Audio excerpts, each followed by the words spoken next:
فرمایا صرف تو ہی نہیں، تو مجھ سے محبت کرتی ہے۔ سرکار نے فرمایا وہ پہاڑ بھی مجھ سے محبت کرتا ہے، جو مجھ سے محبت کرتے ہیں قیامت کے دن وہ میرے ساتھ ہوں گے۔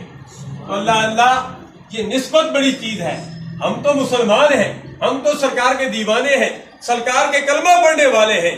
اللہ جن پتھروں نے سرکار کے ساتھ نسبت کی ہے قیامت کے دن وہ بھی سرکار کے ساتھ ہوں گے۔ سرکار فرماتے ہیں وہ پہاڑ مجھ سے محبت کرتا ہے، میں اس سے محبت کرتا ہوں۔ میں نے یہ بات پیغام مصطفیٰ جو کتاب لکھی ہے اس میں بھی یہ بات شامل کی ہے، اور میں نے یہ تفسیر الحقانی جو قرآن مجید کی تفسیر لکھی ہے ایک جلد میں، اس میں بھی اس چیز کا ذکر کیا ہے۔ الحمدللہ یہاں پڑھے لکھے حضرات موجود ہیں، ڈاکٹر، انجینئر، ہر شعبے سے تعلق رکھنے والے میرے بچوں کے استاد محترم شاہد صاحب بھی موجود ہیں، اور میری دائیں طرف جو ہے ایک عظیم ہستی، ایک اللہ کے پیارے حبیب صلی اللہ علیہ وسلم کے پیارے غلام، آل رسول کے غلام بھی موجود ہیں، جن کی نگرانی میں 120 بچہ قرآن مجید پڑھ رہا ہے، حفظ و قراءت کر رہا ہے۔ جامعہ حقانیہ ظہر العلوم میں بھی 100 کے قریب بچے پڑھ رہے ہیں۔ ہم سارے سرکار کی نسبت والے ہیں، چاہے بزرگ ہیں، چاہے نوجوان ہیں، چاہے عزیز بچے ہیں۔ عزیز محترم محمد عمران، عزیز محترم محمد نعمان عرف نبی، ان کے والد گرامی چودھری احمد خان صاحب وہ بھی نسبتوں والے تھے۔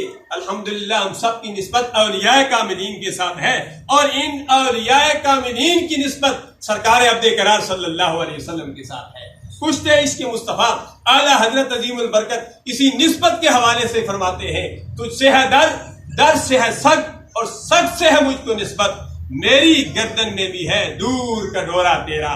الحمدللہ یہ نسبتیں بڑی کام آتی ہیں۔ الحمدللہ وہ کتا بھی تھا، اصحاب کہف کا کتا تھا، وہ نسبت کی وجہ سے قیامت کے دن یہ جو قیامت کے دن کئی چیزیں جنت میں جائیں گی اس کتے کے حوالے سے بھی ہے۔ وَكَلْبُهُمْ بَاسِطٌ ذِرَاعَيْهِ بِالْوَسِيدِ، جس نے اللہ کے ولیوں کی صحبت اختیار کی، جو اللہ کے ولیوں کی چوکھٹ پر بیٹھا رہا، نہ میں بھونکا، نہ میں ٹونکا، نہ میں شور مچاواں، مت نیک کا لوگاں نے لڑ لگیا میں بھی بخشیا جاواں۔ قیامت کے دن وہ بھی جنت میں جائے گا۔ تو اصحاب اس کے ساتھ اس کی نسبت بھی اللہ کے ولیوں کے ساتھ تھی۔ یہ ایک کرامت ہے۔ 4 چیزیں ہوتی ہیں، معجزہ ہوتا ہے، ایک کرامت ہوا کرتی ہے، ایک احاس ہوتا ہے، ایک استدراج ہوتا ہے۔ وقت اجازت نہیں دیتا اس پر میں گفتگو کروں، لیکن ہر چیز کی اصل موجود ہے۔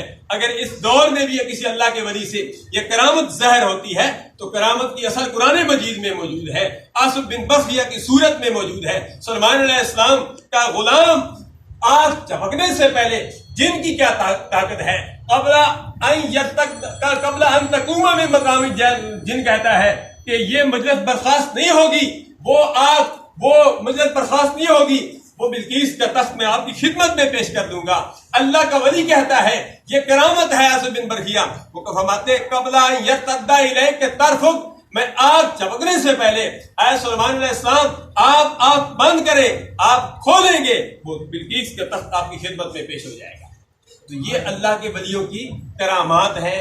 کرامات کا ذکر جو اصحاب کہف کا واقعہ ہے، جمعۃ المبارک پر بیان کر رہا تھا، جو سورت ہے سورہ کہف، اس میں ایک واقعہ نہیں ہے، اس میں 3 واقعات ہیں۔ حضرت خضر علیہ السلام اور حضرت موسیٰ علیہ السلام کی جو ملاقات تھی وہ واقعہ بھی موجود ہے۔ سلطان ذوالقرنین جس نے پوری دنیا پر حکومت کی ہے، 2 مسلمان گزرے ہیں اور 2 کافر گزرے جنہوں نے پوری دنیا پر حکومت کی ہے، تو اس کا ذکر بھی اسی سورت میں ہے، سورہ کہف میں ہے۔ اور تیسرا ذکر اصحاب کہف کا ذکر ہے۔ تو الحمدللہ میں عرض یہ کر رہا تھا، باتوں سے بات دوسری طرف چلی گئی، تو بات یہاں سے چلی گئی۔ الحمدللہ خوبصورت انداز میں فکر ہلاک محبت کاری عبدالباسط صاحب سورہ حشر کی تلاوت کر رہے تھے۔ اگر اس پر اب صبح میں درس دے رہا تھا، ضمن بات آ گئی، پھر دعا کرتے ہیں، صبح درس دے رہا تھا۔ یہ سورہ آپ مومن سورہ حشر پڑھیے، اس کی آخری آیات پڑھیے، آخری رکوع پڑھیے، واللہ الذی لا الہ الا هو الملک القدوس السلام المؤمن المہیمن العزیز الجبار المتکبر سبحان اللہ عما یشرکون۔ یہ اللہ تبارک و تعالیٰ فرماتا ہے کہ میں متکبر بھی ہوں۔ تکبر جو کرتا ہے، عاجزی و انکساری اللہ کو پسند ہے، اور تکبر اللہ تبارک و تعالیٰ کو ناپسند ہے، اور جو تکبر کرتا ہے وہ شرک کرتا ہے۔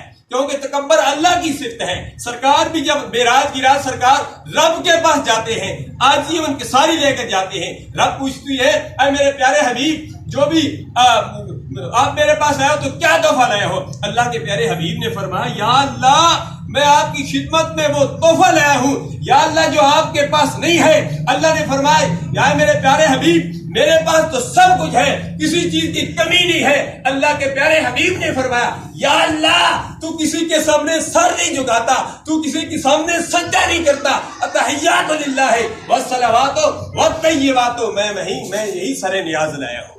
تو تکبر اللہ تبارک و تعالیٰ کے ناپسند ہے اور تکبر شرک سے ہے, اور شرک اللہ تبارک و تعالیٰ یہ اللہ تبارک و تعالیٰ شرک کو معاف نہیں کرتا. ان اللہ لا یغفر الذنوب جمیعا, جو جس گناہ کو چاہے اللہ معاف فرما دے, لیکن شرک اللہ تبارک و تعالیٰ معاف نہیں فرماتا. تو جو بھی مشرک ہوتا ہے اس کو اللہ تبارک و تعالیٰ نہیں معاف نہیں فرماتا. اور ایک اور بات بھی میرے ذہن میں آ رہی ہے, سرکار نے فرمایا مجھے اپنی امت کا یہ ڈر ضرور ہے.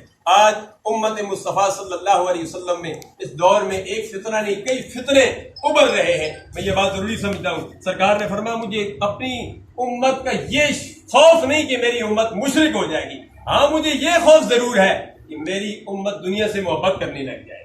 آج امت دنیا میں اتنی پھنس چکی ہے کہ نماز کو بھلا دیا ہے, زکوٰۃ کو بھلا دیا ہے, ارکان اسلام کو بھلا دیا ہے, ایک دوسرے کے حقوق ادا کرنے کو بھلا دیا ہے. چھوٹے بڑے میں کوئی تمیز نہیں رہی, حلال حرام میں کوئی تمیز نہیں رہی. لیکن الحمدللہ جس مرحوم کی آج محفل ہے, کل کی محفل ہے, وہ ہے تو بزرگ, ہے وہ بیمار, لیکن ان میں عاجزی و انکساری اتنی تھی کہ جب بھی کوئی چھوٹا بھی آتا تھا تو اس کے لیے بھی آپ کھڑے ہو جایا کرتے تھے. میں نماز جنازے پر بھی یہ عرض کر رہا تھا, یہ عاجزی و انکساری اللہ کو پسند ہے اور تکبر اللہ تبارک و تعالیٰ کو ناپسند ہے. اللہ کی بارگاہ میں دعا کرتے ہیں اللہ تبارک و تعالیٰ ہمیں غرور و تکبر سے بچائے, اللہ تبارک و تعالیٰ ہمیں عاجزی و انکساری میں رکھے.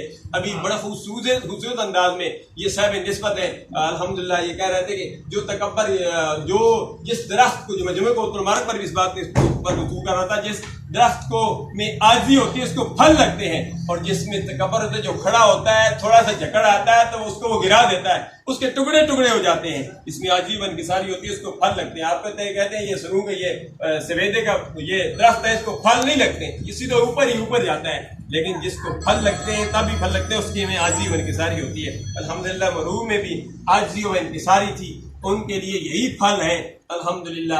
ان کی اولاد, ان کے بھتیجے جو ان کے لیے قرآن پڑھ رہے ہیں, جو ان کے لیے دعائیں کر رہے ہیں. اذا مات الانسان انقطع عنه عمله الا بثلاثه صدقة جاریہ او علم ينتفع به او ولد صالح يدعو له.